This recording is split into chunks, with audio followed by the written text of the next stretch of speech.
For 1.5 minutes, Madame Benyo. Mes chers collègues, la question du devenir des animaux exportés d'Europe vers des pays tiers n'est pas anodine et ne fait que confirmer les compromissions idéologiques de la Commission. S'il y a une volonté affichée de se préoccuper de la dignité animale, nous pouvons constater que celle-ci est volontiers sacrifiée face aux intérêts électoraux et financiers.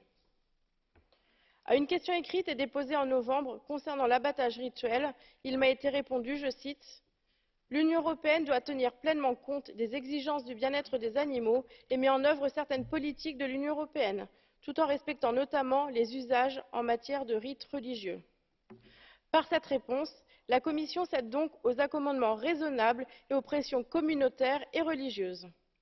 En réalité, la majorité tente de ménager la chèvre et le chou.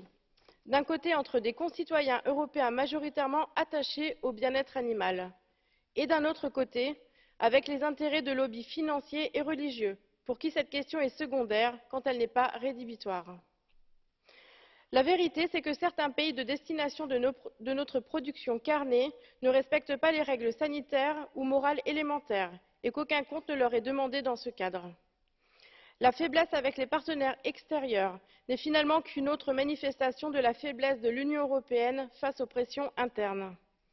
Nous restons persuadés que l'exportation de nos bêtes doit se faire à la condition de leur bien-être et de leurs conditions de transport dignes. Je vous remercie. Thank you. 1 minute, Mr. Montreanu. Mulțumesc, doamnă președintă. România este doar una din țările Uniunii Europene din care sunt transportate animalele vii către statele terțe. Pentru România, creșterea animalelor reprezintă o activitate economică importantă, dar fiind țări care